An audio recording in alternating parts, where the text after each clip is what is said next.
Hello and welcome to another episode of the Firearms Insider Gun and Gear Review Podcast. This is episode 52, the Glock Special. On this show, we showcase gun reviews, gear, and anything else a gun enthusiast may be looking for. We strive to evaluate products from an unbiased and honest perspective. I'm your host, Ryan Cross from the Firearms Radio Network, your source for broadcasts for shooters, hunters, and gun enthusiasts.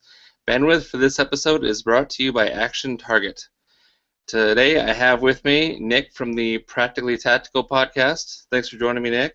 Hey man, you know I would not miss a Glock only episode in the middle of Glocktober, man. Oh man. You would not.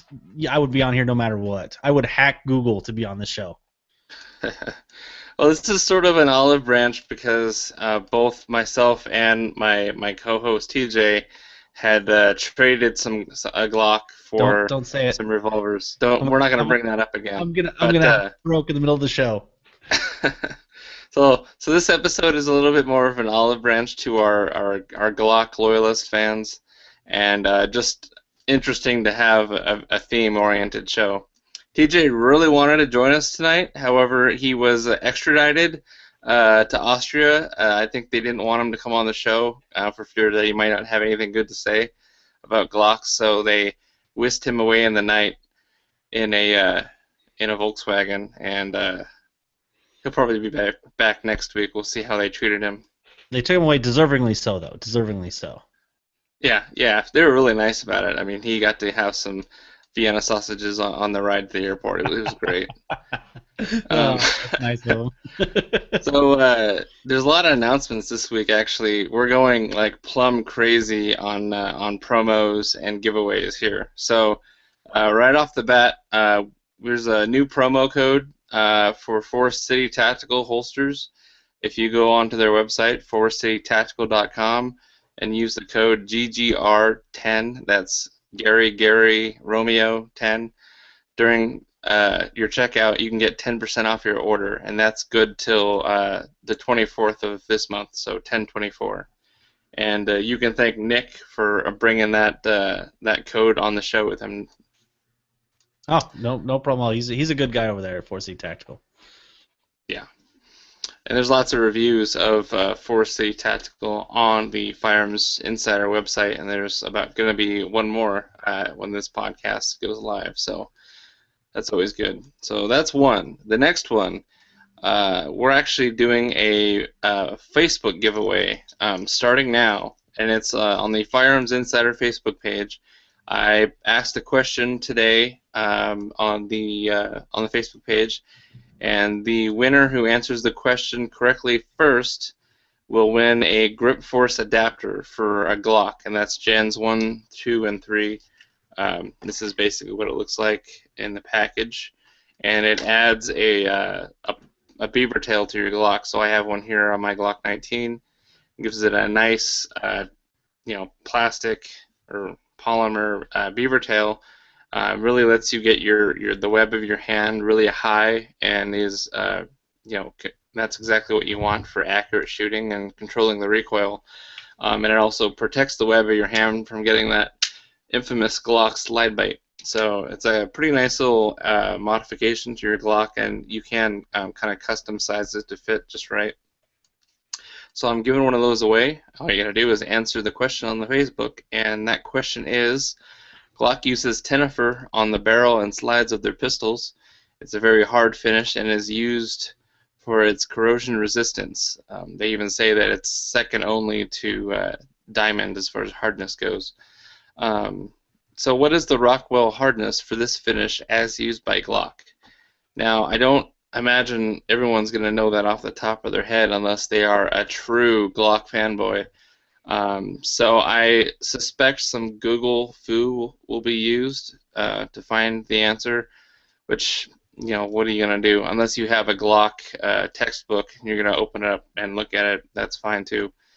So obviously FRN staff members and previous guests on my show are not eligible, but all you need to do is answer in the comments on our Facebook page. Make sure you like the Firearms Insider Facebook page.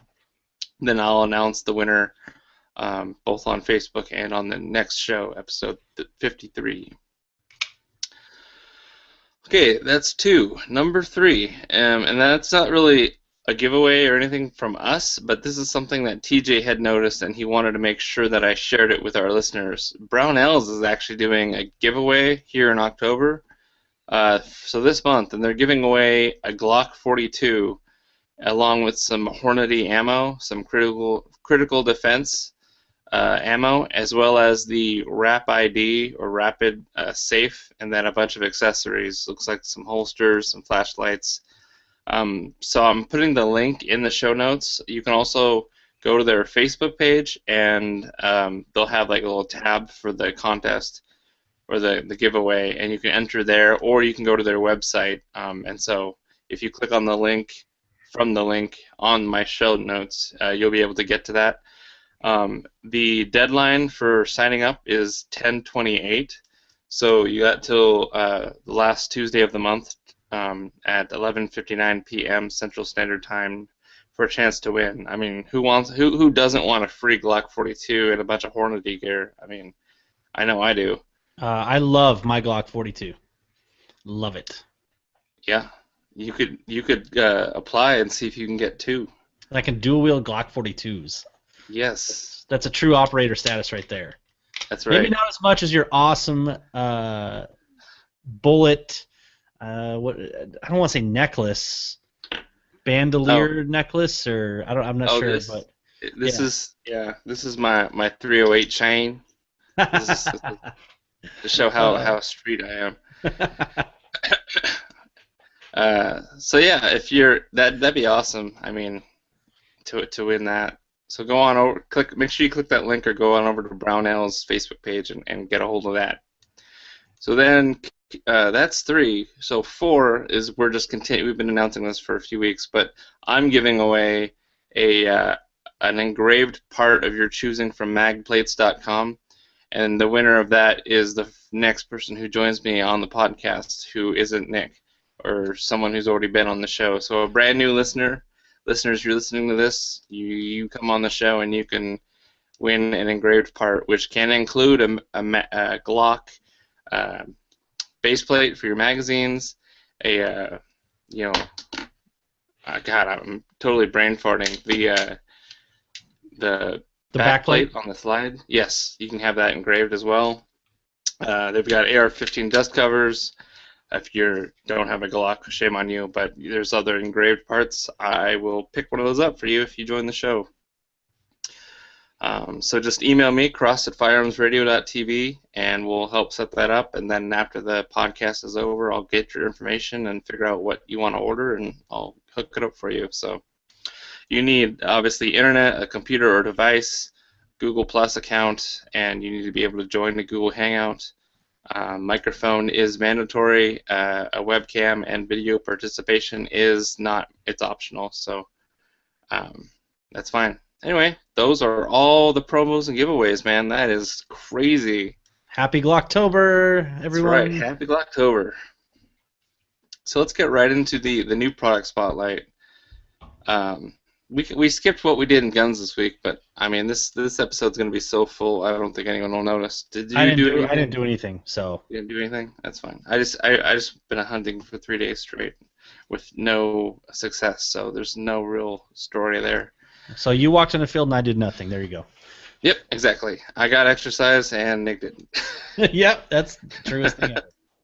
Cool. So first up this week, we're going to be talking about the Vickers Elite Battle Sight with tritium for the Glock. So this is being offered through Wilson Combat, which is more famously known for their 1911 parts. So they're bringing the what are these named after Larry Vickers, obviously, retired U.S. Army, 1st Special Forces Delta Combat Super Operator. He's got some cool YouTube videos. Can't make fun of him all that much. No. So anyway, he brings this elite battle sight for the Glock, and it's got I actually really like it. The front post is looks pretty thin. It's let's see, that's a 16th. Or no, was that an 1/8? 0.125. That's an 1/8 of an inch wide front sight, and the rear sight is 0.145 inches wide with a deep U-notch, and that gives you the most optimal sighting for low light and dynamic range conditions. Got to throw in some tactical modifiers there. That's right. So it's got a concave, non-reflective rear blade, and then so kind of like the inside of the U has no serrations on it, and it has a little tritium bead that will obviously glow via radioactivity. But the outside, the rest of the rear sight outside that U is serrated at 40 lines per inch, so that cuts down on glare. And then it's snag free also, so for carrying, but you can also manipulate the slide one-handed using your belt or another edge for one-handed operating and operations. Dynamic one-handed operations. I screwed it up. I forgot the dynamic in there. So it's just a single dot of tritium, and then the front is a green or red fiber optic. So you'll be in low light settings and the dark, you'll be able to see locate the center of that rear notch, and then try and align it up with the front, which is a non-tritium illuminated fiber optic. Is that right? Yeah. It's definitely interesting using both.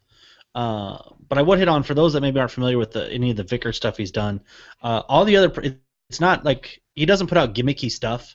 For example, like the Vickers extended Glock mag release, a fantastic upgrade for Glock. So it's not like he's just kind of throwing his name out there on some stuff, I like these. I should point out they're definitely not like a competition styled type of rear sight. It's definitely geared more towards, again, like they say, combat, self-defense for us regular folks that aren't special forces. But I like them. I like especially the setup of it, of one-handed manipulations. Again, some people might think that stuff never happens, but in reality, a lot of wounds do happen in extremities. So I'm a big fan of the way that the front sight is done. I did think the front sight is really thin, though. Would you be worried about that, like, breaking it all, or? Not really, but my only thing is that it's that thin, and then the rear is such a wide U-notch that you're getting the maximum amount of light coming past that front sight on the left and right sides into your eye, but it still seems like it's a little, I don't know. I think I'd have it a little bit wider. I forget the diameter of my front sight on my Glock 19 here, but it's the front sight is tritium as well as the back, and I find that to be incredibly useful for at night lining up your sights. You just kind of make a figure 8 and then pull the trigger. I don't really know why you'd put a night sight on the rear and then have a regular fiber optic on the front, because you would not be able to see your front sight, in low light or no light. Yeah, low light, that fiber optic will do some good, but as soon as there's no light that's able to gather in that fiber optic, you wouldn't even see it.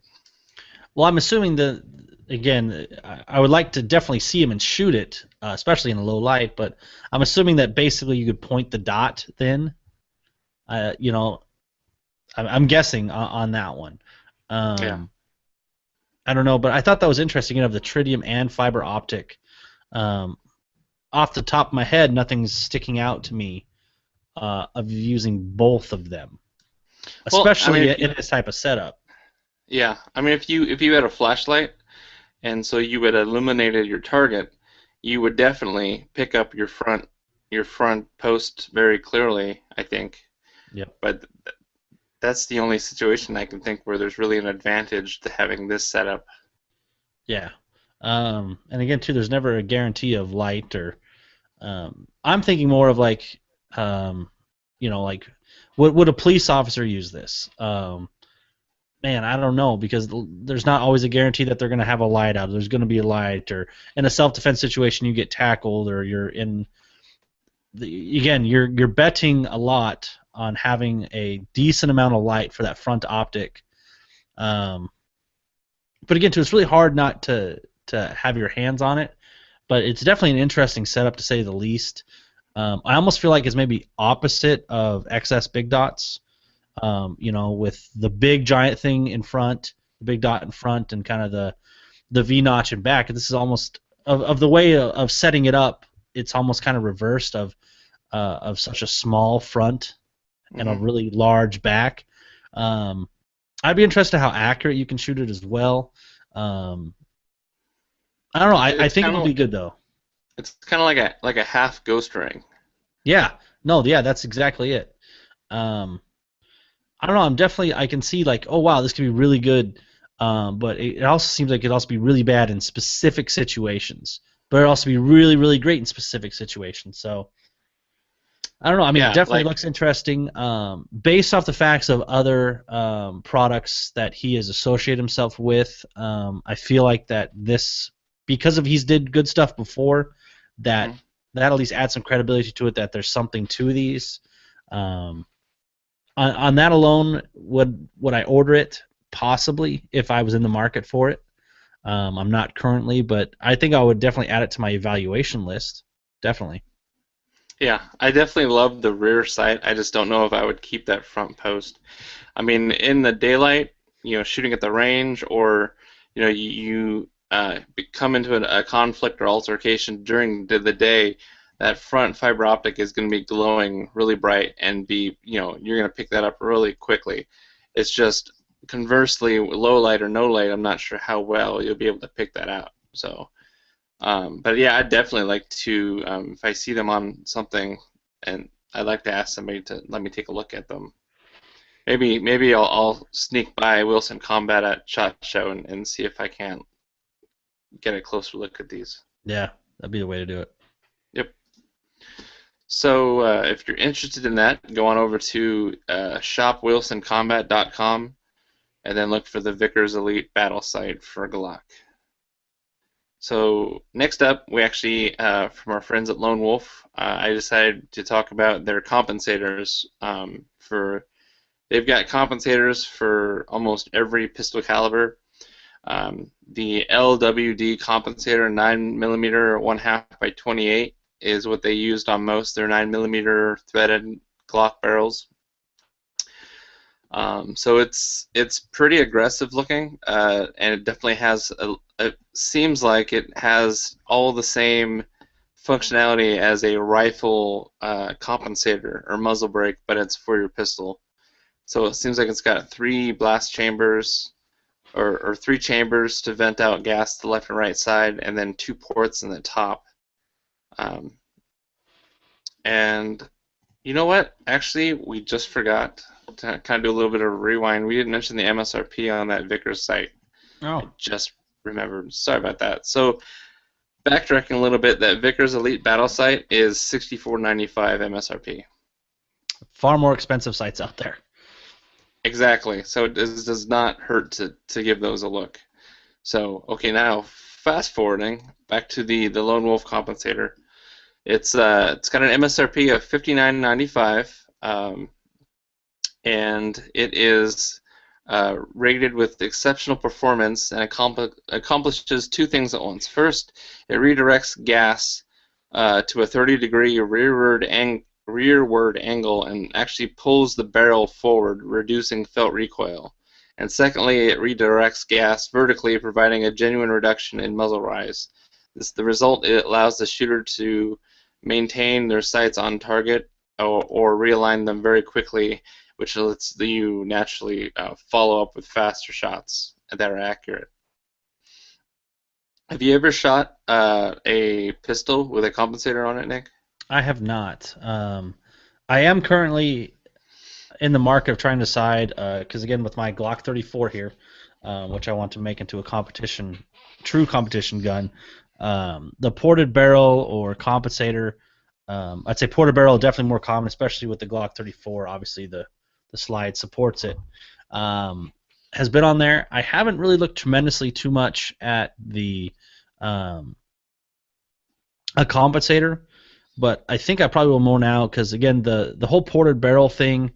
Um, People talk about the flash and not the flash, and do they work, and if they don't work, and um, I think I might go the compensator route, especially for if you're, like a 3-gun competition guy where the rules are a lot more lax on what you can do with your handgun. You want a lot of weight on the front of your gun. So this is another way you can put, again, more weight on the front of your gun to reduce your muzzle rise. And from what I've heard of ported barrels and of compensators is if you're out just going bang, bang, you're not going to really feel a tremendous amount or see a tremendous amount of, oh wow, this is really reducing muzzle rise. From what I understood from my friends that can probably shoot is when you get into strings of shooting, so you got to put 3 or 4 or 5 on a target, or you're doing a lot of rapid transitions and doing multiple shots on transitions, that's when you're really going to see the effects of cutting off those minimal seconds of getting back on target from a compensator. So that's what I've really heard is these really shine when you're doing string fire shots that help a lot. Now, granted, I should also point out, like a lot of us go to the range, 115 grain. They do point out that lighter loads, like 115 grain, you might not see much from it. So I'd say this is definitely probably more geared towards competitive shooters that run hot loads or custom loads to where they need a larger power factor, or they run 147 grain ammo. They're definitely going to see a more, I think, reduced effect with a compensator than obviously the 115 grain lighter loads. Right. And then also sometimes, at least in my experience, those pepper poppers, it seems like 115 grainers just sometimes will not knock them down depending on what the resistance is set at. So I've dropped a lot of points just because I've had to put 4 or 5 shots on a pepper popper before it'd fall over. So that's another good reason to shoot either 40 or 45 or heavier loads, 124 grain at the minimum, I would say. But you probably already know that if you're into the competitive shooting world. So not only is this compatible with pistols, but also if you were to get a pistol caliber carbine, these would be a great muzzle brake to add to those, as opposed to like a birdcage style brake. You would see that would be really handy on there too. So they do engrave the brake with their logo and then the caliber on the top, and then you also have the option to have it custom engraved. So if you want like smile, wait for the flash, like going around the muzzle, or if you want warning, lead poisoning, they can do all that kind of engraving, kind of fun. So yeah, it's also available for all the other calibers as well. So it's not just 9mm. If you wanted to do one for 40 or 357, they've got, and they vary in price. So the 9mm is $59.95, and I think they've got 460 Roland, that's $98.89. They've got 10mm, that's $69.95. 357 Sig is $64.95. 40, same price. So it looks like there's even one for a 40 to 9 conversion. So if you're actually running a threaded 40 to 9 conversion barrel, they have a compensator for that. So it's for 9mm, but for that different barrel profile. So I think this is pretty awesome. I'm already regretting the incident. That's just what we're going to call it, the incident. But I didn't have any threaded barrels, so if I did, I would have been more tempted to hold on to it for a future suppressor host, and then also running one of these bad boys on there. But that's actually a really great idea of picking these up for if you don't want to just run the standard thread caps. Hey, you want something a little more? This wouldn't be that bad of a way just to be basically a way to protect your threads. Yeah, it's stylish and it's got some function as well. So if you head on over to lonewolfdisc.com and then check out their barrel accessories, or actually Custom Gunworks. So you click on Custom Gunworks, and then there's a port compensator option. You click on that, and then you'll get to look through all these. So while we're on the topic of Lone Wolf, actually, other extra thing is they just started doing some more customized backplates. So you can see, okay, close up of my backplate here. It's actually been painted, as well as it's got a silver raised graphic. There's the focus. It's the "Don't Tread on Me" rattlesnake. Oh, that And is they really have cool. Yeah, and they have different colors and a lot of different stock graphics. And then if you're able to get them a custom graphic, they can do that as well. So I even had a purple one done with a lotus. So I gave that to my significant other on her Glock 26, and it looks awesome. So go on over to Lone Wolf and check out um, their new backplates for their Glocks. They have a couple different like processes. This is called the I have to look it up real quick. There's the color fill, which is just like a stainless that's been engraved, and then the inside of the engraving is where the color is. So the whole plate would be kind of like a stainless silver color. That was my flashlight that went off. I didn't just envy just that. So the whole thing's stainless, and then there's an engraving that's got color fill on the inside. Or you can get this, which is the opposite, where it's been relieved of metal to just that your design is stainless, and they call that Ultimate 3D slide cover plates. So that's what this is called. And then the other one's called just color infilled, and then they also just have silver, red, and blue. So it's just engraved with it's painted a color and then engraved to remove that paint, and then they also just have black. But these new color ones are awesome, and they've got some sweet graphics to add on there. They've got sheepdog, they've got Spartan helmet, they've got the trucker mud flap girl, they've got all your military insignias, they've got the bat signal, they've got the Canadian leaf, they've got the I love guns and coffee Starbucks logo. Pretty cool. The price for these Ultimate 3D slide cover plates start at $29.95, but can quickly go up depending on what color you want. So standard colors are okay, but like purple is a custom color, so that's gonna take a little bit extra time. Silver paint, that's also custom as well, but OD green, red, black, blue, coyote tan, yellow, and zombie green and pink, those aren't custom colors, so they have that available. Zombie green, if you get one, I do not want to see you with it.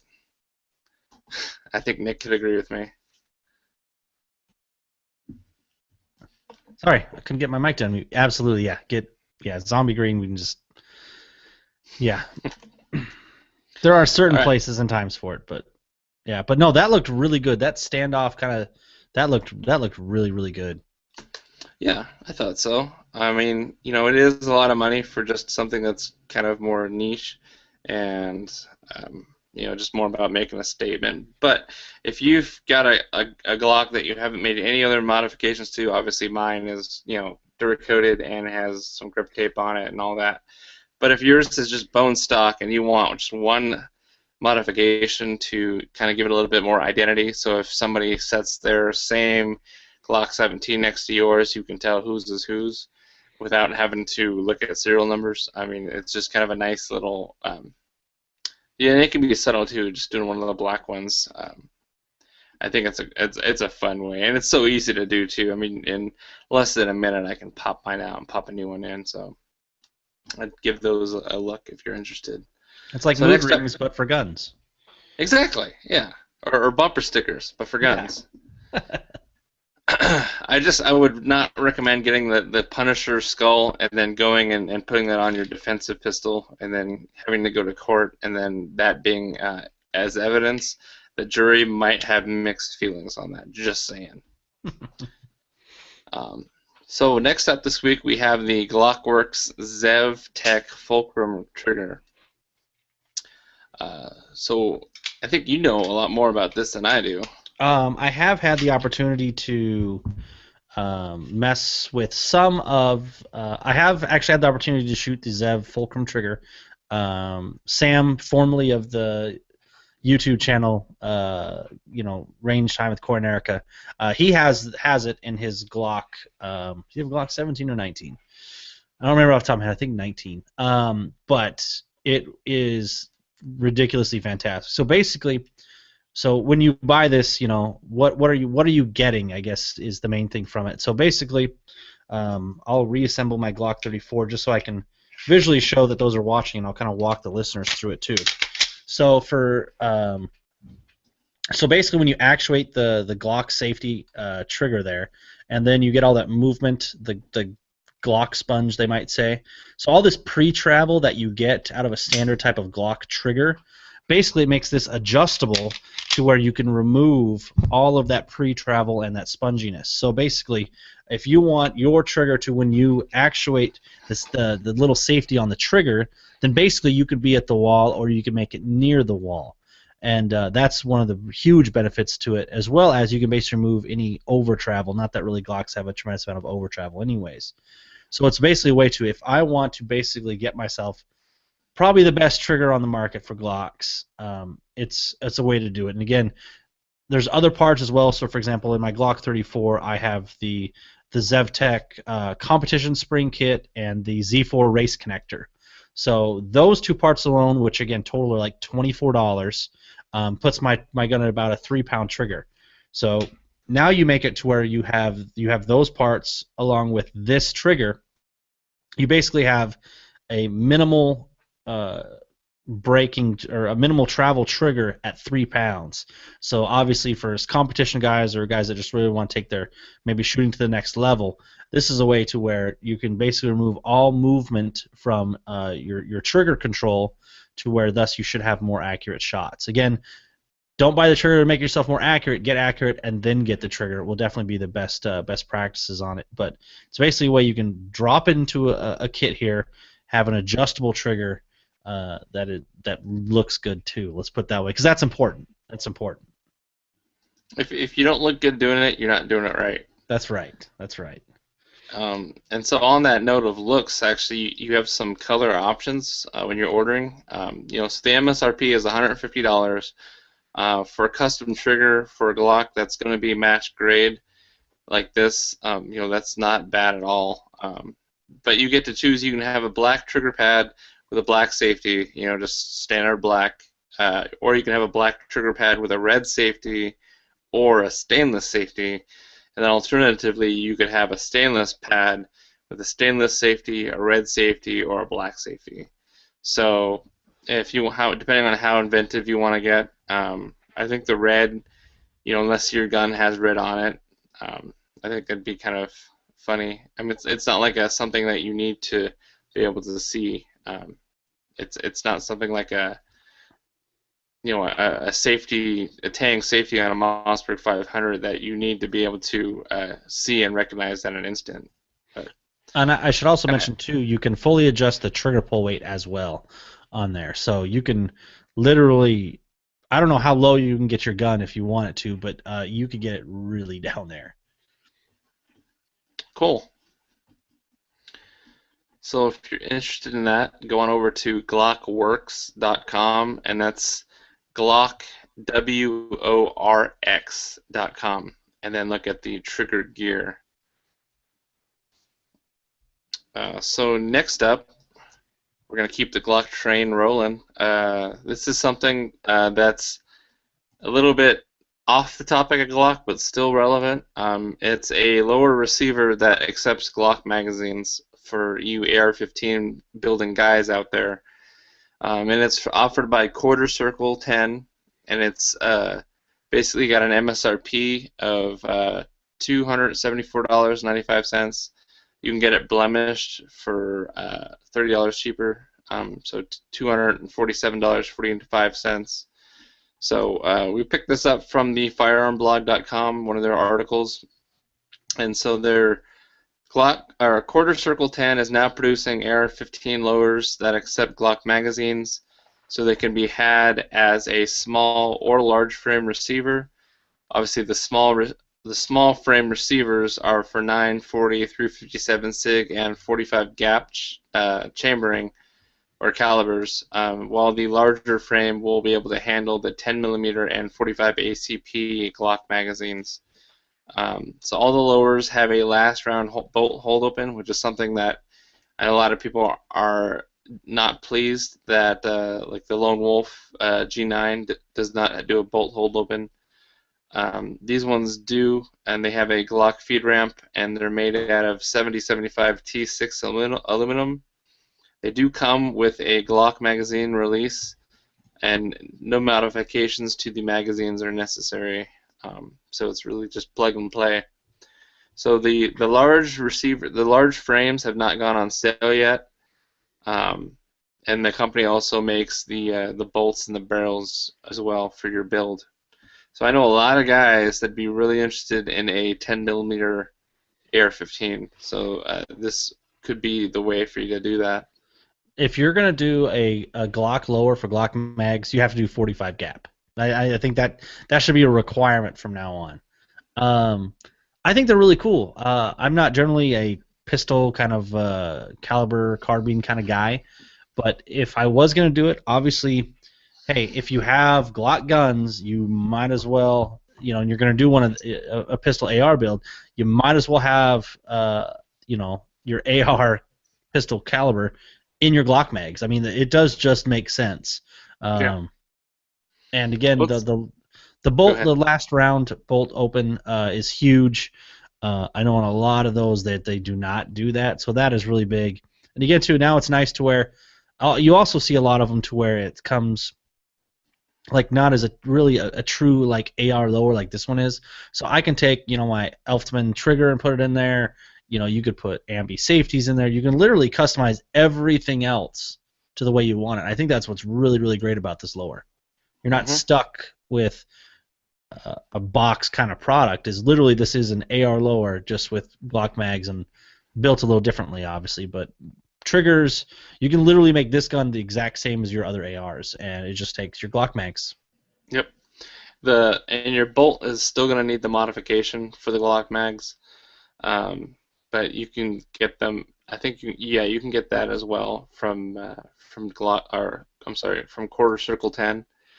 It is nice that they have that feed ramp. I haven't seen that yet on any other manufacturers. I don't know that it's entirely needed, but I'm sure it certainly helps. Um, yeah, and I do know that it was going to be part of my review when I reviewed the Lone Wolf G9, which is kind of taking me a little while. But from what I've seen on their website and talking with some of their employees, is that they just encourage people to put like a lever, like a Magpul bad lever, or the Troy lever that you basically that is your bolt hold open. So if you pulled the charger handle back and then actuated the bad lever, it would actually lock your bolt back. So they advise people just to do that instead. Instead of whining that it doesn't have a BHO automatically on there. There's a simple modification that makes the gun better anyway. That you can make to get that functionality. So stay tuned for that. Go on over to Quarter Circle 10's website. That's qcircle10.com to order one of those lowers. So next up is the sponsor product spotlight. So as you may know, Action Target is our bandwidth sponsor.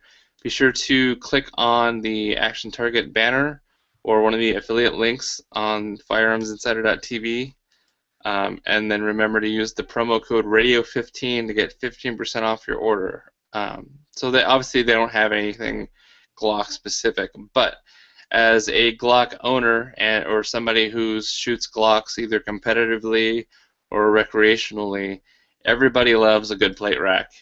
So I thought I would just bring up their I don't know if it's their bread and butter, but it should be because plate racks they're awesome.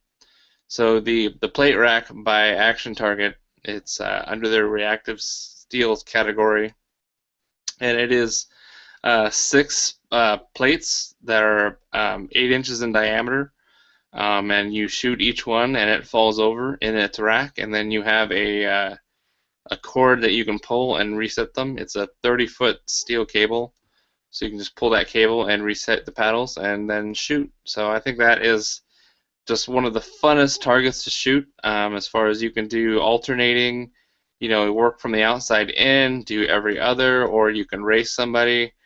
It's just good overall shooting. The caveat to that is that it's heavy. It's a lot of steel.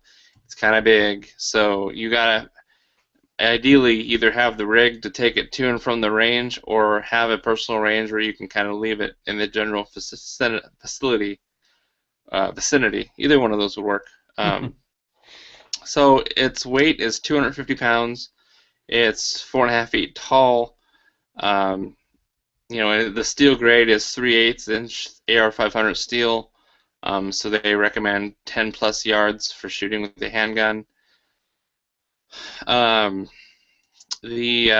plate rack or the target plates are manufactured with a no weld design to prevent breakage and damage from use over time. And they're also easily reversed without the use of any tools to extend the life of your target.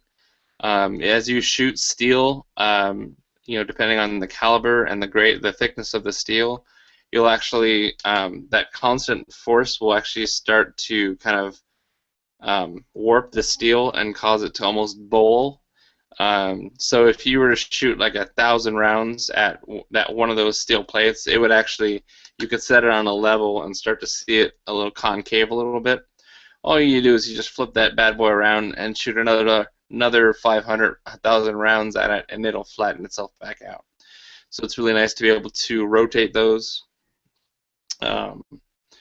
And the 30-foot cable is made out of steel, so if somebody has an errant shot and it hits the steel cable, it's not like you're not gonna cut it in half. I think this is really awesome. The only thing is that it is not only is it one of the best steel targets you can get inherently because all the materials, it is a little bit high in cost. So the MSRP is $1,299. So $1,299. So it's steep, but it is worth it, and you would definitely get your money out of it because you'll be wanting to shoot at it every day, and all your friends are going to want to come over to your end and shoot it every single day. Plate racks are awesome. I wish more ranges had them, which I guess they wish less idiots would ruin steel, is I guess what their wish would be. Yes, my range had steel. We built our own, which again the things don't last. I would love to have had that. Yeah, we had our steel plate rack for 2 days before somebody shot a black tip 30-06 through it. Which, needless to say, for those that know, black tip 30-06s go through a lot of steel. Yeah, I think just even soft point 30-06 would have just been bad for it. So obviously don't do that. I don't know if these are rated for magnum calibers. Usually they call that out. So I would usually stick with 9mm. So there is in the FAQ of the product, someone asks, can I get my plate rack in rifle rated steel? And they said it's designed for handgun calibers only. The force of a rifle round hitting one of the target plates could make some of the other target plates fall, and because of this, they do not offer it in AR-550 target, which would be a rifle rated. Obviously, you don't want to take your AR-15 or your Mosin Nagant, shoot one, have them all fall over, because that kind of eliminates the point of it. Would be funny. I mean, no, the best part about these targets is if you really want to, take your shooting to the next level, transitioning targets is one of the big things to do, and there's nothing better than working on that for something like this. You pick this up, I'd recommend painting numbers on them or triangles or different colors, and then you can go out there and make different color drills, have somebody call out different colors, and this is a way you can just rapidly repeat and work on those transitioning to different targets. Great targets. That's a good idea. Or you can, I guess I follow that up with a bad idea, and printing out faces of people, of political and celebrity personalities that you don't necessarily agree with, so it can be part of the drill. Like, all right, ready? Justin Bieber. Bang. Anti-ballism. I think that's a better idea than mine. Yeah. Well, yeah, that would be also a good drill. Uh, anyway, if you want to check that out, go on over to store.actiontarget.com. Go on over to Reactive Steel and check out the PT plate rack. And don't forget to use the promo code Radio15 because that'll definitely take a healthy chunk out of that. So on to the main topic, the panel discussion of our Firearms Insider reviews, and I'm going to let Nick talk about what he brought for us this week. All right. So obviously we're gonna have a theme to our reviews here. We both got holsters, so you'll get the inside the waistband. I'll get the outside the waistband covered. So I think it would have been a couple months ago when I was on. I did a review on the 4C Tactical Sheepdog. So they're inside the waistband holster. It's fantastic. One of the best out there. And so now I'm going to be doing their outside the waistband holster, which is called their Delta. For those that are watching live. Just so you can kind of see the colors there. He offers a bunch of different options, and everything you can get from anywhere else. Cryptic, Yeti Cryptic there. And while that's obviously all important, we want to customize that. I kind of want to talk a little bit about Jesse at 4C Tactical, and I think really what makes his company great is not only does he a good product, but he's a great guy. And I think that's something that can kind of get lost in all the gear we talk about and all this stuff. Is he's a veteran. Went to Iraq in the early stages of that. He's a total freedom-liking guy, huge pro-second member, pro-freedom guy, and I think that's really important nowadays. There's a lot of gun guys out there that are, hey, I'm gun, I want guns for everybody. Then you kind of get to the freedom stuff, and that fades away. But he's just a total awesome guy that runs his company in a great way, and he has lifetime warranties on all of his products. He backs up everything that he does. And the craftsmanship of what he does is really what makes his holster stand out. So, for example, like the Glock 34 holster that I have in my hand right now, versus like the Smith & Wesson holster that I have here. It's okay to mention Smith & Wesson on the Glock show, right? Are we going to allow that today? Well, yeah. Okay. It's a holster, so it's available in Glock configuration, but you're good. Not that you need anything else, but for example, what's really important in the holsters that he does is, sometimes you might need something ported out. Like for example, on the Glock, like the Glock 34, for example, Gen 4 has the extended slide lock or slide release. That is blocked out on my holster, and that could be different for different firearms. For example, like he's gonna hate me for saying this, but the amount of work he has to do on a PX4 P4X Storm, the Beretta one, there's all sorts of work that has to be ported out on his blue gun when he makes the holster, because what really separates his holsters is if you don't port or block those out, basically every time you draw, your gun is rubbing then. Your gun's rubbing, so you're going to wear off your finish. You could wear off your barrel. You could wear off, your slide stuff, to where if it's done correctly, which he does all of his holsters by hand, I should add. A lot of the work that he does is by hand. It's very important to him. You don't get that. So my Glock 34 that I take every day to work, there is nothing wearing off on this holster. Same with the M&P, this holster that I've had now for 4 months. There's no holster wear on any of my firearms. And again, it's those little things that he does on his holsters that really sets him apart. And the biggest thing he's known for is and maybe think, oh, he's blocks at everything. Well, there's no retention. Here, if I can come to get this up through the podcast good, that pop there, it's in. Now, what I'm going to do is probably not recommended to do here, but I'm shaking my holster upside down somewhat violently, and then here's how easy it is to come apart. Again, it goes back to those little things in the design to where you're blocking out something, you're making it to where the retention is where it needs to be, and not not just rubbing up against your whole slide or your frame to where eventually you're gonna get that holster wear on it. He just makes an amazing holster, and again too, you can customize a low sweat guard, high sweat guard. I want my mag release button covered. I don't want it covered. He offers all those things to where you can really customize it to how you want your holster to be for you and how you run it. And then of course he also does all the colors and multicam and cryptic and everything imaginable.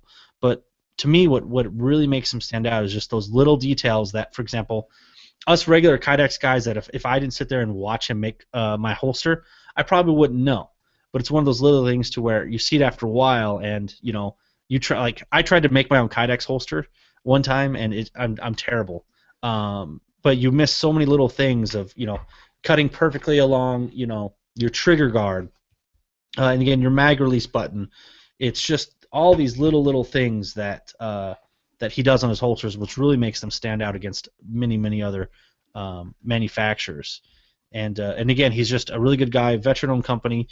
Everything is made in the U.S. He buys Kydex from the U.S. Everything is made in the U.S. on all of his parts. That's really important to him. And again, he just makes great, fantastic holsters. There's many YouTube reviews out there. I'll point out one that was clever. The guy had a great idea for reviewing a holster. He had a little bobcat dump dirt on him continuously. It would dump dirt. He'd draw his gun out, a Glock, and shoot it, reholster, dump more dirt on him. And the gun malfunctioned before the holster did. And I thought that was just kind of cool. Brilliant review he did on the holster. But it's just one of those things, again, it's just designed right. It's designed by a gun guy who has gun experience, who shoots a lot. And he's, most importantly, he's just a great guy that stands behind his product. Lifetime warranties across, belt loops, screws, whatever. He stands behind it all. And again, the price too, it's hard to beat. $55 for a custom, his entry level outside the waistband Delta holster. $55. That's hard to beat. Again, it is custom Kydex, so currently I believe his wait times are about 4 to 6 weeks currently. But if you order one, and even if you wait 6 weeks, it's going to totally be worth it. Yeah, I especially like how he gives you the option as to what kind of sweat guard you want. You want it low, medium, or high. That is awesome, because so many times I've seen a holster that I was tempted to buy, or someone wanted me to try, and the sweat guard was too high and unnecessary. Being especially like an outside the waistband holster, you don't really need a sweat guard all that much. I mean, it's not close up against your body, and a lot depending on your firearm. It might impede your draw, or just something that's not necessary. So the option to customize that's really cool. No, he does great too. And like, especially like, it's just, there's so many little things that I would not even know unless I sat there and hung out with him and watched him make holsters of all these little things. Because the knowledge on his handguns is amazing, because he has to know. If you have, a PPQ, okay, here's the 3 things that need to be done on that gun to make sure, that it's done correctly. And, the P4X Storm, which I know he's going to hate me saying that because there's so much work on that specific little holster. But it's just those little things that, he doesn't just press board Kydex holsters and then, cut them out and then ship them. The amount of work he puts into it, and I can tell you all the edges are smoothed out by him, by hand, by a Dremel. Everything has to be perfect, or he chucks it and redoes it. Sweet. So what number rating would you give that for your review? I think I'll give it the same as my inside the waistband is a 9. Cool. So, and then the website? forestcitytactical.com. And then I talked to Jesse before I came on the show. Hey, I'm going to talk about your holster. Can you give him a promo code? I said, absolutely. So for all of your listeners from now until October 24th, you go use GGR10, so capital G, capital R 10, and you get 10% off your order at Forest City Tactical. Nice. Also, because it's kind of cool, if anybody out there chews, he makes Kydex holsters for your dip can. It's just kind of cool. I'm just going to throw that out there. Oh, I thought it was going to be like, I don't know, like Kydex beef jerky or something. That would be cool. I'm going to mention that to him. That would be kind of cool. Righteous. Cool. Well, thanks for doing that review. Those look like a pretty cool holsters. The Cryptic is pretty awesome, I got to admit. Well, and all the different flavors of Cryptic, too. Yeah, he has every single Cryptic you can imagine. He has it. Yeah, nice. So, actually, this week I'm also going to be reviewing a holster This is the Alien Gear Cloak Tuck 2.0 holster. So Alien Gear makes some pretty kind of unique holsters that have a unique price point because of their manufacturing process, which I will explain to you. But it is an outside the waistband holster. However, it is they call it a hybrid because of the materials that are used. So it uses a backing that's got neoprene on the back side. So the side that's contacting your skin is made out of neoprene. So that is really comfortable stuff. It's the same thing that they use for waterproof shoes and footwear and things like that. So it is waterproof, which means your sweat will not soak in there and eventually get to your pistol and start to corrode the finish on your gun. But it's also breathable, so you're not going to run into the issue of coming home, taking off your holster, and your skin's been sweating and irritated and kind of suffocating. So using that neoprene kind of gets around all that. The body of the handgun shell is made out of plastic, and so they do this in a half shell way that's a little bit in a quicker fashion than some of your other boutique Kydex holsters, that are fully wrapped around. So it speeds up the manufacturing process, which ultimately trickles right down to the price tag for the end user. And so the retention is not sacrificed. At least when I experienced it, I ordered one with for the M&P shield. And that shield fit in there really nicely, and you can adjust the retention really easily using the screws and rubber spacers provided. They give you several different sizes of spacers and screws, so you can adjust your retention, especially if you have a single stack pistol versus a double stack pistol, a little bit wider slide and frame overall. That can be customized very easily. It does have three points on the left and right side of the tabs for adjusting your ride height and cant. It does seem like those points are actually already installed on the holster, at least the one that I received. So it made it easy to unscrew it and reposition it. However, if I found the position I liked and I didn't want the raw nuts or the raw bolts exposed, I would have to kind of remove them, and they've already kind of been they've been installed, and I would look like I would damage the holster a little bit if I were to remove them. So I just left them on there. I don't know how it'll wear through clothing over time and use, but usually holster makers will have a system where you just have one set of your bolts and your nuts and move your clips up and down accordingly how you like, but not to have all the hardware there and just move the clips and the bolts, or the clips and the screws, sorry, up and down, and leave the rest of the hardware exposed and on the holster.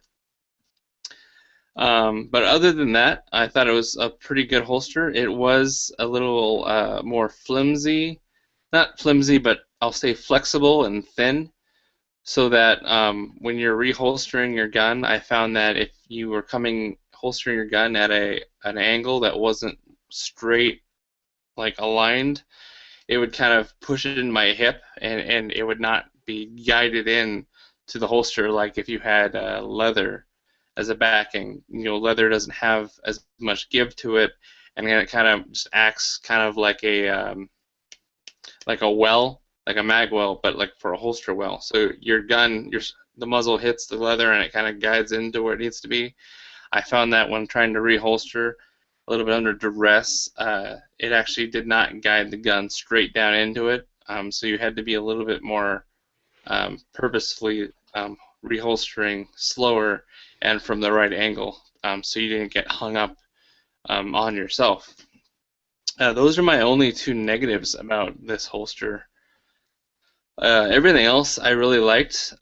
You can choose from a number of clip options. So they have the standard nylon clips that are designed to fit belts up to 1.25 to 1.5 inch.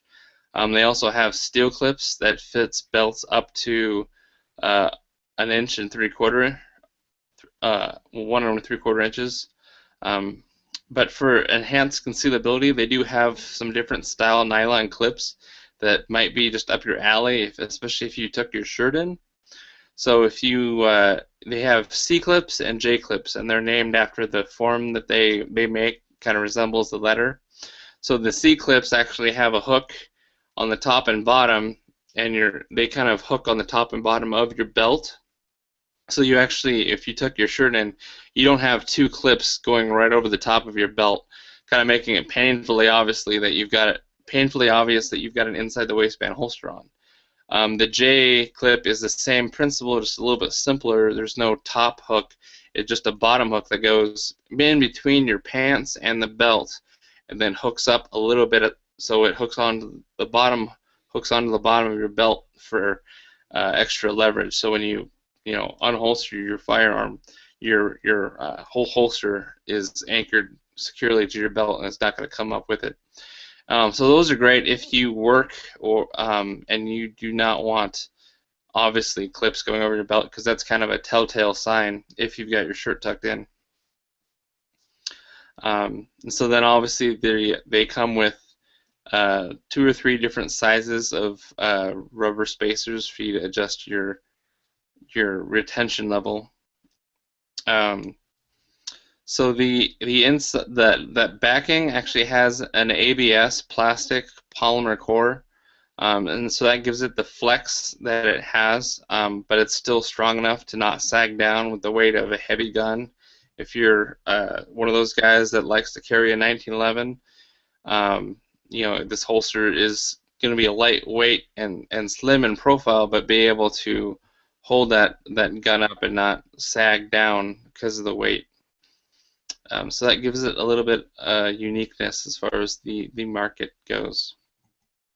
I wore it, and also because I ordered it in the Shield, and I was borrowing a friend's Shield because I've never really played with inside the waistband holsters with a single stack pistol, because I don't have any single stack pistols. So he was nice enough to let me borrow his Shield, and so we both kind of took a day to practice drawing drills from both the standing position, the seated position, like in a car, and then also from a kind of more of a moving position, not really running full speed, but you're just kind of like going left to right, staggering. And it was really good on drawing. Able to adjust it just right, and then kind of, it sounds kind of funny, but we'd put it on to get it adjusted, and then just kind of, make sure, can you see me printing? What about when I bend over like this? Hold your jokes, or rotate left and right. And it actually, because it was so slim and really conformed to your own personal body, your hip, that printing was very, very negligible, and that's something that I was impressed with it as well. It does have a sweat guard, obviously, to keep they really try and prevent any kind of sweat from getting on the firearms finish. So if you actually go onto their website and you go to FAQ, and then under features, it talks about their features unique to their guns. So you've got your adjustable ride height and cant, and that's all somewhat standard for inside the waistband holsters. But when it came down to the quality of components, they say that they're light years ahead of our competitors. So that they're made out of 10 to 12 ounce drum dyed leather. That's their leather holsters. I don't think that applies to this one. So I'll skip ahead to their plastic shells. So they use a small amount of thin .060 plastic, leaving the firearm exposed, and I'm off today. Okay, so their shells are 50% thicker and 100% better than other plastic shells on the market. They're saying that their competitors use a small amount of thin plastic leaving the firearm exposed and wearing holes in your clothing.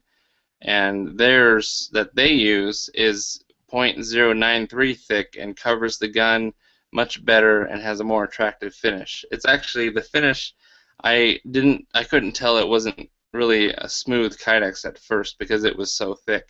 It didn't feel like like Galco's polycarbonate shells. It didn't feel like that at all. Um, so they also they don't like the fact that most competitors holsters say if you want more retention, to get out your hair dryer or your partner's hair dryer and heat it up and then press it against your gun. So they really try and offer something that you don't have to do that with. So that's why they have their system of 4 screws and rubber bushings to adjust your retention level. And then as far as the grip angle, it's very customizable to whether if you have the default tilt, the cant is 22 degrees, and that's the standard FBI cant or their FBI angle cant. But you can adjust that more or less. Just moving those clips up and down in those 3 spots on the holster. So they have a really nice animated image on their website showing just how that works. It's the first time I've actually seen it animated, and I actually like it quite a bit. And as far as the tuckability, you can tuck your shirt around it and your weapon, so it'll increase the concealability, almost making it completely invisible when you're dressed professionally. And then also the way that the backing is cut is designed to provide a super fast draw. So the leather and the plastic, or in this case the neoprene wrapped ABS and plastic, are perfectly shaped to allow for fast, firm grip and will allow you to draw your weapon very quickly. So overall, of course, and lastly and most importantly, that all of this is made in America. I believe they are out of Idaho, and their shipping was actually pretty quick because I'm in Washington. So overall, let's go through the Firearms Insider key points. The claim to fame is that their Cloak Tuck 2.0 neoprene composite holster is their most comfortable and stable holster yet. So the target market, obviously concealed carry.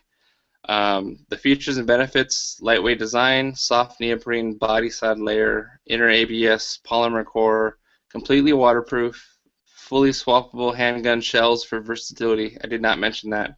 You can actually get the chassis and then order the shells for different firearms. So if you wanted to carry during the summer one specific firearm because you're wearing more heavier clothing, and then in the what did I say, summer, in the winter, if you wanted to carry a different firearm inside the waistband, you can just swap those shells out pretty easily. And I did mention the nylon clips and the other clips that are available. The aesthetic options, it's only available in black. And mine actually, the Alien Gear logo, it's not a big deal, but it seemed like it was put on there in differently than what all their product photos have. So it looks like on the product photos it's like screen printed on there. Mine, for some reason, it was already starting to come off. It was more like silver ink that had been just like rubbed on there. That might have just been because I received a prototype or one of their first models. So, but you don't get a holster for the logo. That's just, I'm a graphic designer. I'm weird, so ignore that. So what other people are saying, I found a review that says, Alien Gear has nailed it. The simple design means the cost comes in below most other holsters, which is the MSRP is $35.88, which is a really good deal for concealed carry holsters inside the waistband. You won't find many other manufacturers coming down that low in price. I know I've got a couple Galco holsters, and those were like $60. So it is coming in quite low. So back to what this reviewer was saying. New pieces and parts are available as needed. New Kydex shells too. If you aren't someone who owns a lot of guns, there's always the shell swap option. Also, or all told, this holster is comfortable, dependable, easy to conceal, and modular. I'd pay a lot more than $36 for all that. So if you need it now, it's available on aliengearholsters.com. I couldn't find it on Amazon.com. I don't know if there's any other dealers out there for them, but you can order it direct right from their website. So the pros, the back layer of neoprene is very soft, and I did not get excessively sweaty after carrying for all day in the summer heat. It's completely waterproof, which is nice if your occupation, you're in the rain a lot. It's lightweight and comfortable for all-day carrying. The slim profile reduces printing and can make inside the waistband of a 1911 carrying it possible, which is something that I should have ordered it in 1911 just to try that claim that they make, and I'd just be interested to see how small of a holster can you have, or how lightweight can the holster be and still carry a 1911 comfortably and securely. It is easy to get in the pants because that backing is kind of a little bit more flexible, so it's not like a real stiff leather backing that you have to take your belt off, kind of drop your drawers a little bit, tuck it in there. So it's a little bit easier to get on and off without having to do all that. I know that's not a huge deal, but if you can still carry a lot, you know exactly what I'm talking about. So the cons, the neoprene backing is quite flexible, and reholstering at the wrong angle, I explained that, can kind of get hung up if you're not coming in at the right angle because it's not going to act like a guide. The logo artwork, I mentioned that, and the exposed nuts that seem like they're, they've got kind of barbed backings, and so they're pre-installed. So to take them out, because don't plan on adjusting it anymore, it seems like you'd have to pull those barbs out with it, and could possibly leave some damage to the material. So I guess you're just supposed to leave those in there. So my overall rating is an 8.5, and that is based on what you're getting for your dollar, and that's the most important thing about this holster. Is that, maybe you don't want to spend $50, $60, $80, $100 on an inside the waistband holster, but you don't want junk either. You don't want something that's got one big old clip that just shoves into the side.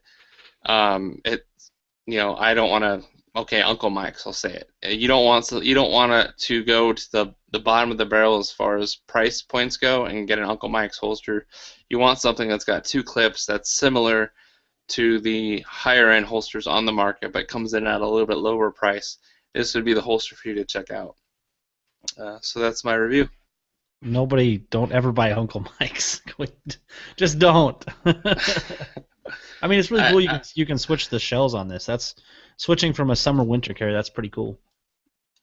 Well, maybe it's just us because we like guns a little bit too much, if that's possible. But no. Everyone, at least in my circle of carriers, has a summer gun and a winter gun. It's just that simple. I mean, sometimes in the summer, you don't want to carry inside the waistband, or in the winter you're wearing such heavy clothes that you couldn't carry an outside the waistband holster. But sometimes you want to carry the exact same way just for consistency, and you've been training that way this whole time, so it's just familiar to you.